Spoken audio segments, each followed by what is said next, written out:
What's the worst nightmare for the careful collector? To be taken in by a brilliant fake. It's even happened on rare occasions to our experts. In this edition, we reveal all in this 100% genuine edition of Priceless Antiques Roadshow.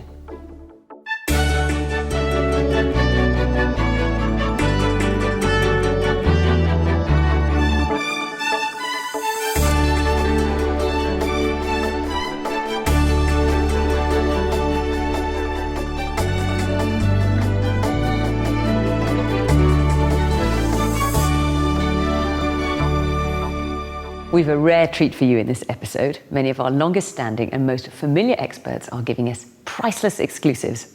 Ceramics expert David Batty reveals how he tells an original from a copy. Okay, what do you think that is?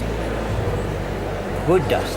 Wood dust. Yeah. Absolutely dead right. This was not made very long ago. Oh. Eric Knowles reckons he has a hot tip for credit crunch collecting.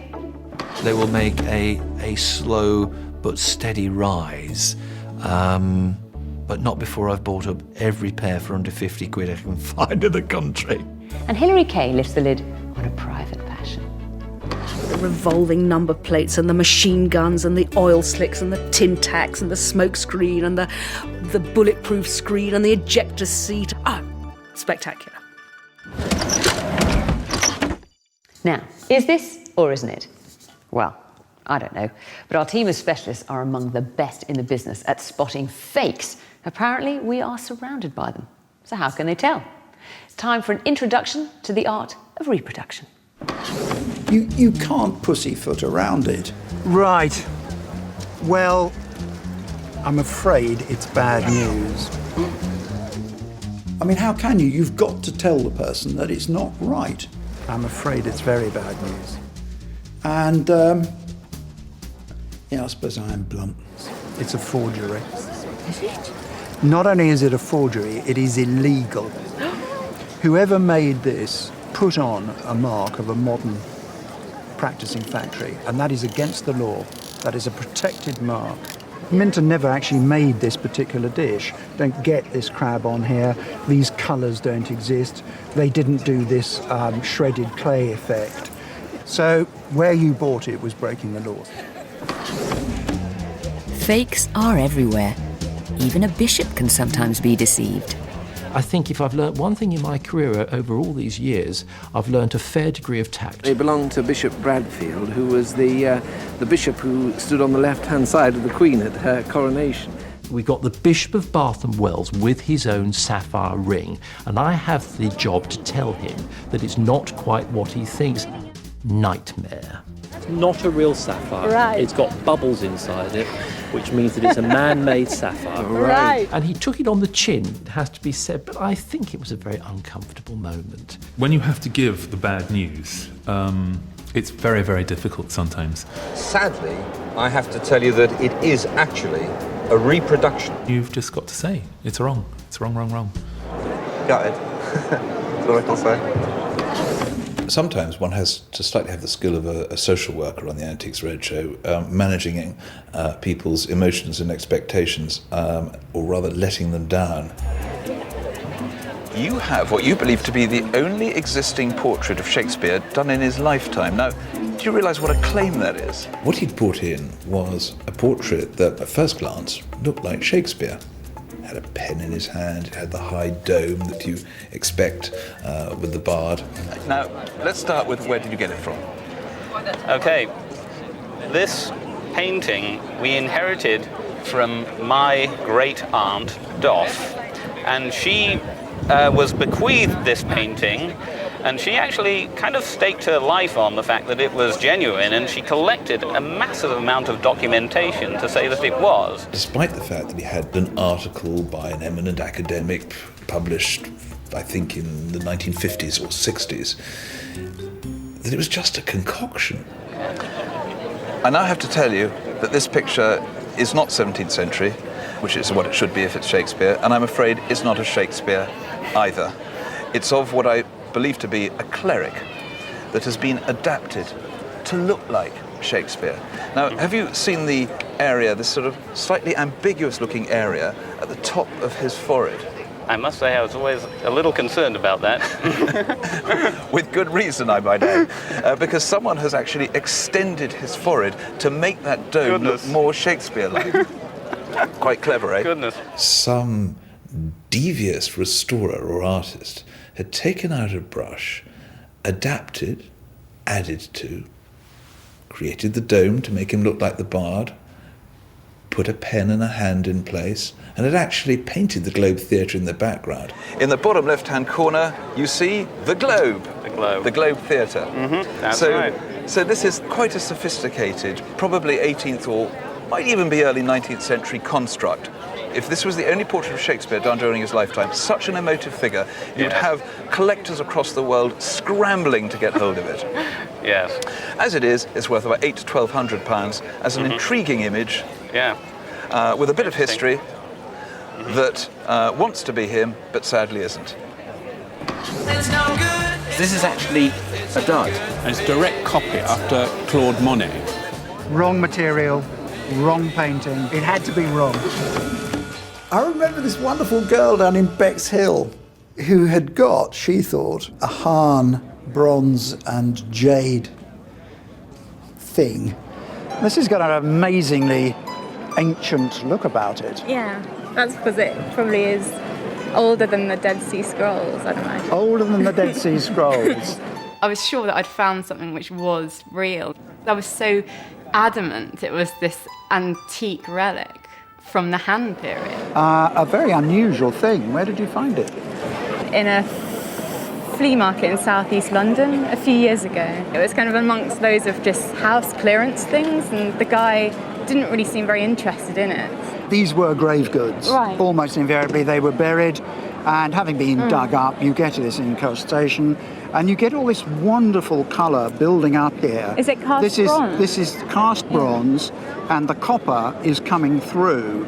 He was kind of giving me information about who would have had a relic like this, what period it was from. I should have looked more carefully at his twinkle and his eye, I think. Now, how much did you pay for it? Well, he wanted like £50, and I had no money, and I bartered him down to 30 quid. And I had to tell her that it was a dud. And she practically, well, she did end up in my lap. Okay, now I'm going to put you out of your misery. How old is it? Couple of years. Oh no! Are you joking? Are you joking? Are you joking? I'm not. Oh no! I'm so upset. Sorry. I'm sorry. At first I felt kind of really angry at myself for being so stupid not to have detected it was fake, and I felt like hurling it into the sea. Oh God! Thank you for being so brave. I'm so upset about I'm that. sorry. It made me kind of excited to keep my eye open to look for more things. It's made me more adamant that one day I will find something. Perhaps the most famous fake uncovered in Roadshow history arrived in 2002. I still feel slightly uncomfortable watching it. There was a case in Chichester in the cathedral, and a big Chinese chest had been brought in. Well, the story is that it was in an antique shop, and having nothing better to do, I've found as a result of the Antique Roadshow that having one or two antiques might pay dividends in the long run. It was very deeply carved with warriors and stuff, and the owner was extraordinarily pleased at having discovered it. Not that I'm in any way knowledgeable about these things, but when I looked at the quality of the carving, it appealed to me. He'd uncovered it from centuries of grime and filth. Does anything strike you? Not in particular. Not that it's sort of kind of clean? Very clean, yes. Okay, what do you think that is? Wood dust. Wood dust. Yeah. Absolutely dead right. This was not made very long ago. Oh. This actually dates from the 1960s. I'm sorry, rather disappointing. No, if that's the truth, then obviously one must accept the truth. You must accept the truth. Yeah. Thank you very much for letting us see it. Not at all. Thank you. Amazing. 1960. Thankfully, owner Fred tells us that whatever the Chet's age, he still loves it. You're no good, it's no good, it's no good, baby, it's no good. I'm gonna say it again. It's no good, it's no good, baby, it's no good. I still like it. So just be careful next time you think you're onto a smart buy. Mind you, Eric Knowles thinks he's got a good idea. We've asked some of our leading specialists to see if they can predict sound financial investments deep in a recession. Now, one of the sort of most asked questions I'm forever being given is, what's worth buying today? What's a good investment? If I can introduce a matching pair of simple brass candlesticks. Now, these date from the early 19th century. They could even be sort of George IV or William IV. And if I was to turn one on its side, you can see that it's actually been turned, because the later ones tend to be sandcast and they're quite rough. The secret really is knowing how to recognise the early features. I'm really sort of going by that pleasing form, a baluster shape, nice condition, not knocked about, and no visible repairs. So condition is paramount. I cannot see them going down in value. I would probably suggest that they will make a slow but steady rise. I just borrowed these from a dealer friend of mine, and they are in his shop, priced at £55. Now, I think that is real value for money, and I can't say any more. In fact, I'm very tempted to send him a cheque in the post for them, because as we do live in uncertain times, you never ever know whether you're going to have to live through one more of those winters of discontent.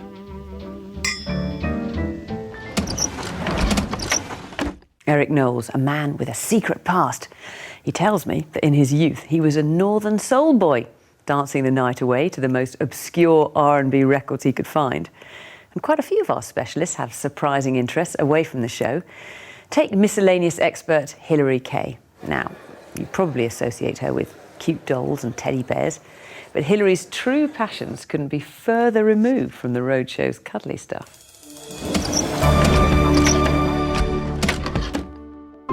Mechanical things is where I'm started from. I've always been interested in them. I come from a long line of chartered engineers, and I guess it's just come out in the genes.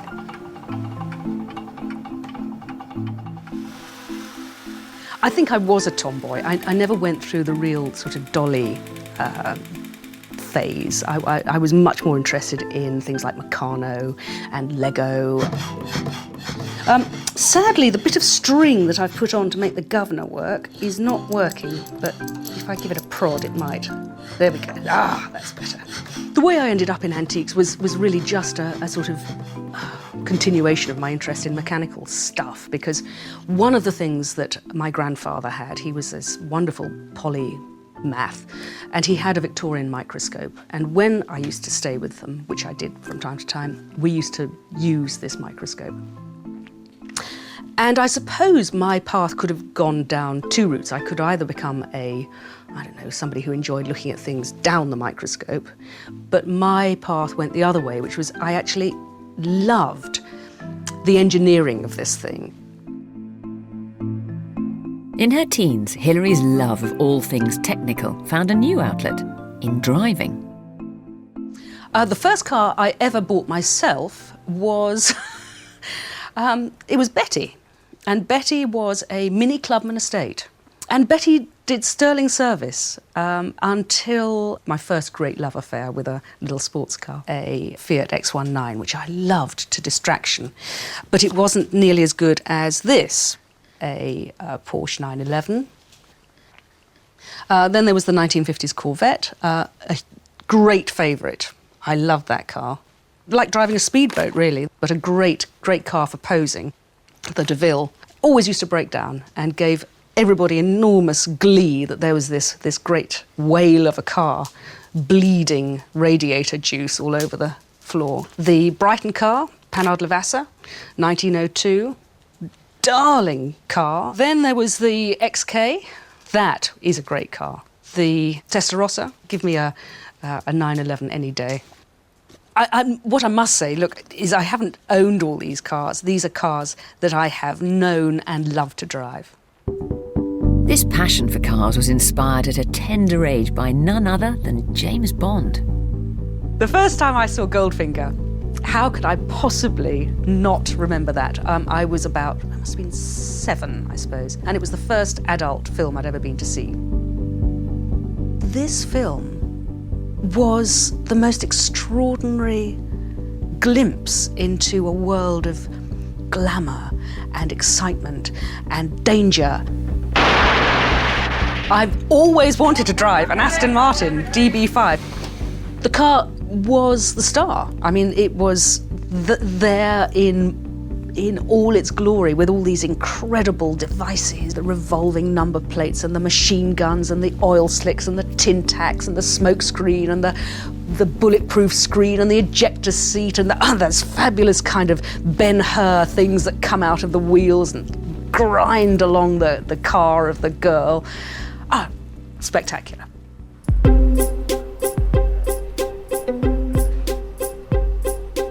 Hilary has come to Newport Pagnell to meet Kingsley Riding Fels, who's worked for Aston Martin for 33 years.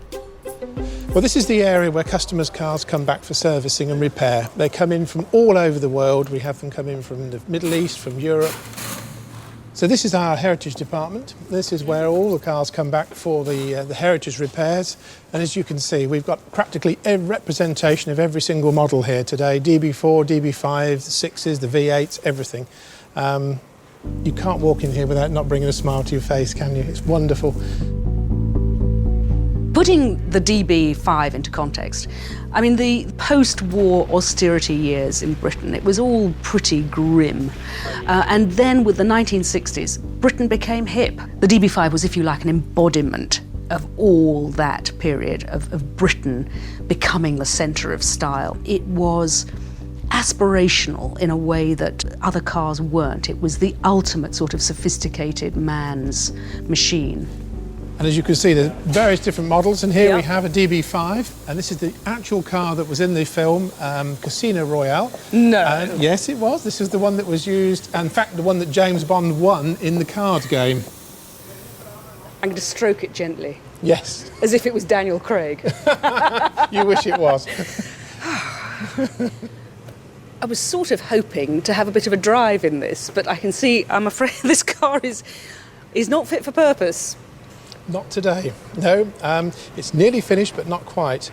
But it's very interesting because there were 2 cars that were used in the filming of the film Casino Royale. And the other one, the other DB5, is now finished, and it's just completed its restoration, so you could drive that car today. Well, you'll make a girl very happy if that's the case. I tell you,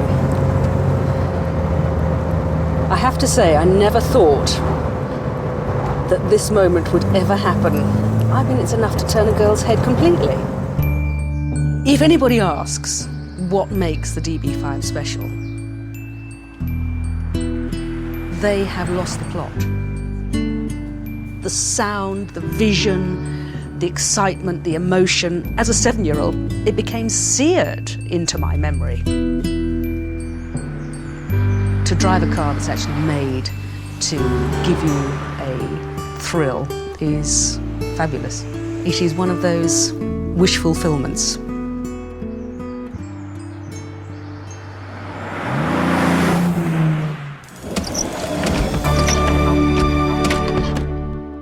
Hilary Kay, the Roadshow's speed queen. Now, we like nothing more than making people happy as we travel around the country. And from the Highlands of Scotland down to deepest Cornwall, our team have been able to put a smile on the most mournful of faces as we break the news that Granny's unloved vase has just broken the bank. Trawling the archives, it didn't take long to find some great examples.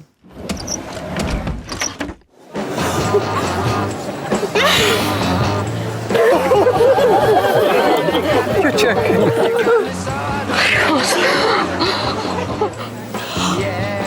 You're joking.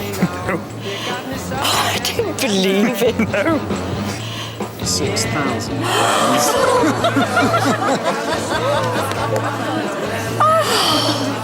The 25,000 back. Oh, I will get some of the mortgage paid off. You will. What? John Sandon delivered a real bombshell moment at the Royal Hospital in Chelsea. I don't really know anything about it, just that it's been in the family for years. I think it belonged to my great-great-aunt, and now my mother has it, but I know nothing. We just have it for decoration. It's actually one of a pair. I was going past the Royal Hospital in Chelsea and I saw a large banner saying Antiques Roadshow coming here, and I thought, oh, I can't believe my luck. What you have is a Trembleur's cup and saucer, designed and named after people who had the trembles. It was intended for infirm people who had shakes. The cup sits very firmly inside the saucer there, so however much you've got a shaking hand, you can't possibly spill your coffee or chocolate. We never used it. I was aware, obviously, it was a functional item initially, but we never used it. It was just a decorative thing.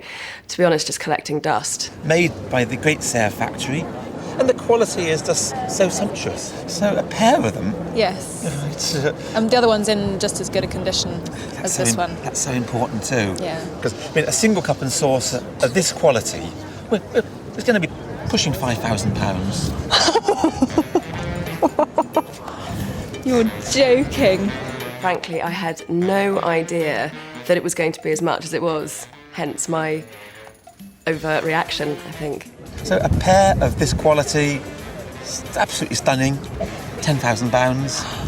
So when he said, as a pair, they're worth £10,000, I think I probably could have fallen over if I'd been given half a chance. And I think things that went through my head probably were better to stay in my head than what I actually said. You need a steady hand in order to take that in. Absolutely. Maybe you should hold on to it for a bit longer. We put the pieces into auction and we got a good price for them and bought a car. More functional, not as pretty. Rupert Mars has a favourite memory of a painting that made its owner and him very happy indeed. One of my favourite pictures, perhaps my favourite picture in the Roadshow. I knew that this was just the most wonderful Alfred William Hunt I'd ever seen. It was an astonishing watercolour, quite wonderful. So, it's by Alfred William Hunt, and we can see bottom right there, and it's signed, and it's dated 1869. I love it. Do you? I do. Love that. This completely wonderful painting. The way you can see through to the valley beyond, this hoosh, that rainbow, that boat, and its tiny tender, and the waterfall, and where do you want me to stop? Well, because it just goes on forever, doesn't it? Wonderful painting, completely wonderful painting. And what's more, it's not known to academia. This is a lost masterpiece. There's been an exhibition, just literally. Tell him. What? Don't tell him. Don't tell anyone. Don't tell anyone. It'll be our secret. A picture this good, this rare, of this date by this artist, at least £40,000.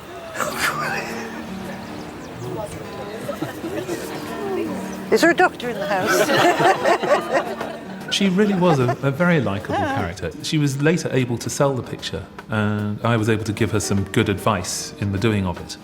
And it was great because she just lost her job, and the money pretty well saved her house. So that was a very good ending. And at a busy fun fair, ceramics man John Axford made Helen Dixon's day. Who owns these? I do. You sure? Well, they belong to my boyfriend's aunt. She was from Poland. I didn't think they were worth anything, obviously. They looked like they'd been bought, on a holiday in Portugal or something, so I wasn't expecting them to be worth anything. So I ran out of the door, greasy hair, horrible old top, no makeup. I'd had no idea how it worked and whatever type of antique you had. So mine was ceramics. I was put into a particular queue, which was very fortunate because he was a very handsome expert on our table. Do you know where they're from? No. No idea. Have you ever looked at them properly? Yes, but it doesn't mean anything. I don't know what the bottom means. There's some stuff on the bottom. There is stuff on the bottom. It says Bermontoft's Faience. Yeah. It's a factory in Leeds in Yorkshire. Near my hometown. Excellent. Looking good. Looking good. They do. They look lovely. They date from, just before 1890, around about 1880, 1885, that sort of period. Wow. Goodness. So, older than I thought, actually. They are copies. When the expert, John, was telling us about them, he said they were copies. And as soon as I heard that word copy, I forgot everything else that he said and heaved a big sigh because I thought, oh, there's no way they're going to be worth anything. When I first saw them, there's a designer at the end of the Victorian period called William de Morgan. They look just like de Morgan vases. But they're not. They're not William de Morgan vases. Go on, ask the question. They are Who did Islamic. them? I've told you that. They're Bermontos faience. Right. And what do you want to know? How much She they're wants worth. to know how much they're worth, yeah. I feel dreadful now when I look back at the tape because I just look so... All I was interested in was how much were they worth, but at the time, that was what I was interested in. You're laughing. Well, it is quite funny. This one's worth about £3,000 because it's damaged. I'm going to cry. This one isn't damaged. How much is that worth? Somewhere between 5,000 and 8,000. Can I kiss it? Goodness me! Do you want to buy them? I wanted to kiss him when he said there was, they were worth what they were worth. And I apologise now that I did that on television. That's terrific. How are we going to get them home? I know. Well, let's get a taxi. I didn't even wrap them. Okay. I view these vases differently now. They suddenly seem a lot prettier because they're worth a lot of money. You know how a man looks more handsome when he's got loads of money? It's that sort of effect, I think. And, I did marry the boyfriend at the time who inherited them, just in case there's something else in the family. And if you were looking on enviously, why not join us at a roadshow? You might just find your luck's in. Next time, we revisit some of the most moving stories that the show has ever seen. And it says, made great mistake, which means a lot. That's right. And clearly he'd done something terrible, and he absconded. He walked off, walked away, and they never heard or saw from him again. Our furniture experts go back to their roots. It's amazing what you two have done today. Looks like we've fallen between two stools, John, I think. Oh, dear. And we take another look at roadshow finds that have been touched by the stars. He took the ring off his finger. And that's Jimi Hendrix's ring? Yes. So he gave you that? Yeah. Looks like something out of a Christmas cracker. I know. Look at it.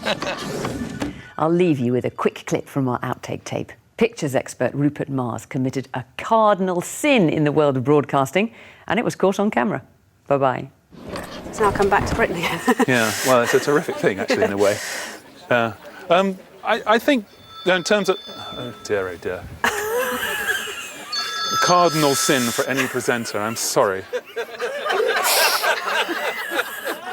Thank goodness it was at a convenient... I'm so sorry. Don't. I've told you not to bother me at the office. How many times must I tell you? We all want 10%. Yeah, sell them all. No, sorry.